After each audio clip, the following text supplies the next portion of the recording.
हो तो काम नहीं गिना पाएंगे। उनके पास मुद्दे नहीं है, उनके जितने नारे थे वो सब झूठे साबित हुए हैं। उन्होंने नारा क्या दिया था, बहुत हुई महंगाई की मार, अब की बार मोदी सरकार। याद है 2014 का नारा? और उस नारे का अंजाम क्या हुआ? गैस सिलेंडर 400 रुपए से 1000 के पार हो गया। आटा, चावल, दूध, दही, पनीर, छाछ, लस्सी क्या नहीं महंगा कर दिया। कफन तक पर जीएसटी लगाती है भाजपा की सरकार, कफन तक पर। हमने जब पार्लियामेंट में की आवाज उठाई तो एक साथ 146 मेंबर ऑफ पार्लियामेंट सस्पेंड कर दिए गए, हम भी थे उसमें। और जब हम बाहर निकले तो मीडिया के साथियों ने कहा कि इमरान साहब नहीं बोल पाए, आवाज बंद कर दी गई। तब हमने बाहर निकल के यही कहा था कि जख्म पर जख्म खा के निकले हैं, जख्म पर जख्म खा के निकले हैं, हाँ मगर मुस्कुरा के निकले हैं। सर झुकाने का हुक्म जब आया और भी सर उठा के निकले हैं। हम लगातार बोल रहे हैं, हम लगातार लड़ रहे हैं। हम आपसे ये कहना चाहते हैं कि भाजपा के पास मुद्दे नहीं है, टीएमसी के पास मुद्दे नहीं है, लेकिन कांग्रेस पार्टी आपसे क्या कह रही है कि हमारी सरकार बनवाइए। खासतौर से खवातीन तक, औरतों तक, महिलाओं तक मेरी आवाज पहुंच रही हो। ये मैनिफेस्टो कुछ आपसे कह रहा है, मैं इसीलिए इसको लेके आया हूं। ये मैनिफेस्टो कह रहा है कि जैसे ही सरकार बनेगी, नौजवान साथियों 30 लाख नौकरियां एक झटके में सरकारी पक्की आपको दी जाएगी।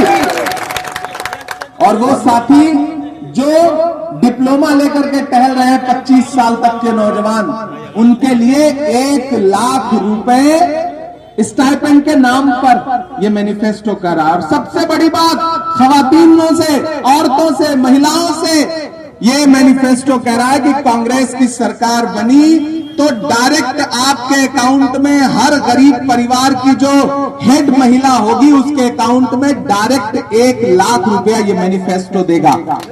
ये वादा कर रहा है मैनिफेस्टो। बाकी लोग आपसे आएंगे, आपको बहकाएंगे। मैंने सुना है यहां आकर के कुछ लोग कह रहे हैं कि सीए, एनआरसी, ये वो बहुत सारी चीजें। झांसे में मत आओ मेरे भाई।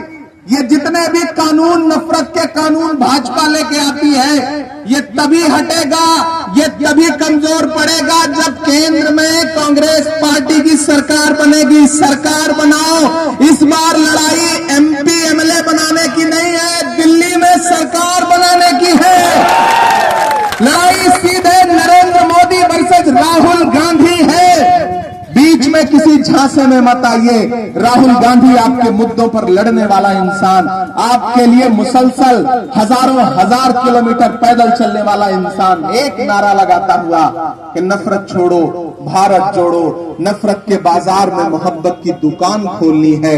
इनायतपुर वालों, मैं आपसे बस आखिर में इतना कहना चाहता हूं, शायरी भी सुना दूंगा। हाँ, शायरी भी सुना दूंगा। हाँ, वो भी सुना दूंगा, चाय वाला भी सुना दूंगा, सारे सुना दूंगा। आपका हुक्म है तो मैं कैसे टाल सकता हूं भला। मैं इनायतपुर वालों आपसे एक बात कहने आया हूं। राहुल गांधी आपके लिए पहले 4000 किलोमीटर चले कन्याकुमारी से कश्मीर, फिर उसके बाद 6500 किलोमीटर बंगाल से भी गुजरे थे, आपके बीच में से चले भारत जोड़ो न्याय यात्रा के लिए। मुझे एक बात पूछनी है इनायतपुर वालों आपसे, अरे आप तो इस बात पर ईमान रखते हो ना कि मजदूर का पसीना सूखने से पहले उसकी मजदूरी उसे दे देनी चाहिए। ईमान रखते हो ना इस बात पर? हम भी रखते हैं, आप भी इस बात पर ईमान रखते हो कि मजदूर का पसीना सूखने से पहले उसको उसकी मजदूरी दे देनी चाहिए। मैंने देखे हैं राहुल गांधी के पैर के छाले, मैंने देखा है राहुल गांधी का बहता हुआ पसीना, वो अभी सूखा नहीं है। मैं इनायतपुर में राहुल गांधी की मजदूरी मांगने के लिए आपके बीच में आया हूं। उन्हें उनके पसीने की मजदूरी दीजिए, और वो मजदूरी होगी कि मालदा साउथ से कांग्रेस पार्टी का कैंडिडेट जिता करके पार्लियामेंट में भेजिए, ताकि जब नरेंद्र मोदी जी की आंख से आंख मिला करके सवाल खड़ा करना हो तो उनके एक बगल में ईशा खान चौधरी खड़े हो, एक बगल में इमरान प्रतापगढ़ी खड़े हो। ये ताकत दीजिए। और मैं आपसे वादा करता हूं, मैं तो ऑलरेडी पार्लियामेंट में हूं, राज्यसभा में हूं, वहां आपके मुद्दों पर लड़ता हूं, बोलता हूं। मैं डरा नहीं, मैं झुका नहीं, कहीं छुप छुपा के खड़ा नहीं। जो डटे हुए हैं महाज पर, मुझे उन सफों में तलाश कर, चाहे मणिपुर के लिए आवाज उठाना हो, चाहे नजीब की मां के लिए आवाज उठाना हो, चाहे जामिया, चाहे अलीगढ़ यूनिवर्सिटी के लिए आवाज उठाना हो, चाहे सुनहरी बाग मस्जिद के लिए आवाज उठाना हो, गूगल पे, यूट्यूब पे इमरान प्रतापगढ़ी सर्च करके देखोगे तो ये पाओगे कि आपका ये छोटा सा भाई पार्लियामेंट में नरेंद्र मोदी जी की आंख से आंख मिला करके बोलता है, बिना डरे हुए, बिना झुके हुए। तो मैं आपसे ये कह रहा हूं कि ईशा खान साहब को जिता करके भेजिए। एक तरफ ये लोकसभा में खड़े होंगे आपके मुद्दों पर लड़ने के लिए, और एक तरफ राज्यसभा में मैं खड़ा रहूंगा आपके मुद्दों पर लड़ने के लिए। एक जिताइए, साथ में एक फ्री पाइए, इससे अच्छा ऑफर क्या हो सकता है? हो सकता है कोई ऑफर? एक के साथ एक फ्री, एक एमपी बना करके भेजिए, दूसरा एमपी फ्री में मिलेगा। इससे अच्छा ऑफर क्या हो सकता है? नहीं हो सकता ना। तो मुझे पूरा यकीन है कि इस बार जब आप घरों से बाहर निकलिएगा तो बस एक चीज जहन में रहे कि ये लड़ाई बहुत बड़ी है। हमें कुछ नहीं देखना है, हमें बस एक चीज जहन में रखनी है कि राहुल गांधी जो संघर्ष कर रहे हैं, जो फासिज्म के खिलाफ लड़ाई लड़ रहे हैं, जो भाजपा की नफरत वाली राजनीति के खिलाफ लड़ाई लड़ रहे हैं, उस लड़ाई में हमें एक एक वोट राहुल गांधी के लिए कुर्बान करना है, कांग्रेस पार्टी को देना है, आगे जाना है।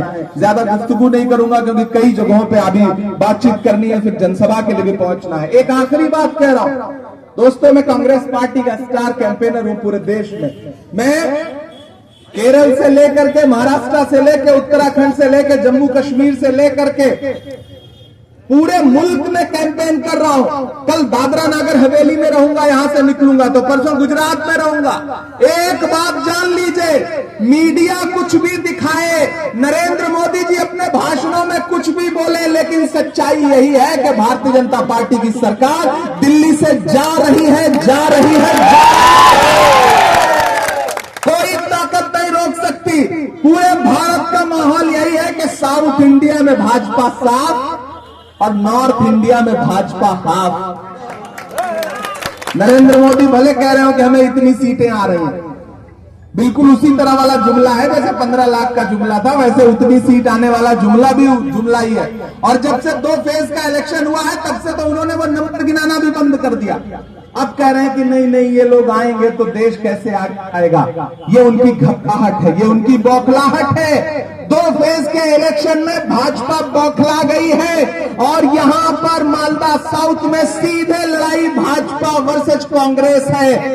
झांसे में मत आइएगा, एक भी वोट अगर इधर उधर बांटा आपने, तकसीम किया आपने, तो फायदा सीधे भाजपा को मिलेगा। और मुझे पूरा यकीन है आप भाजपा को फायदा देने की कोई भी कोशिश नाकाम करेंगे, ये मुझे पूरा यकीन है। ये इनायतपुर है, अब तक आपने अपने तमाम बुजुर्गों पे इनायत की है, इस बार ईशा भाई पे इनायत कर दीजिए। मैं भी दामन फैलाने के लिए आया हूं, मुझ पर भी इनायत करिए। आपकी इनायत होगी तो इन्हें दिल्ली जाने से कोई रोक नहीं पाएगा। मैं वो नज्म सुना देता हूं जिसके लिए आपका हुक्म है। जब मैं पॉलिटिक्स में नहीं था, सिर्फ शायरी करता था, तब भी हुकूमत की आंख से आंख मिला करके सवाल पूछता था। आपको 2014 का प्रधानमंत्री जी का वो नारा याद है कि भाइयों बहनों मुझे देश के खजाने की चाबी सौंप दो, मैं देश नहीं लूटने दूंगा, चौकीदार बन के रहूंगा। ये नारा याद है? फिर उस नारे की सच्चाई पूरा देश देख रहा है। मैंने शायरी में उनसे सवाल किया है कि कहां सोया है चौकीदार, कहां सोया है चौकीदार। इतनी कमजोर तालियों से सुनेंगे तो काम नहीं चलेगा। मुझे लगना चाहिए कि मैं जिंदा दिल लोगों के बीच में खड़ा हूं। इलेक्शन सिर्फ वोट देने का नाम नहीं है, सपोर्ट देने का भी नाम है, याद रखिएगा। कल से इस इलेक्शन को ईशा चौधरी बन के लड़िए। एक एक आदमी को कल से ये महसूस करना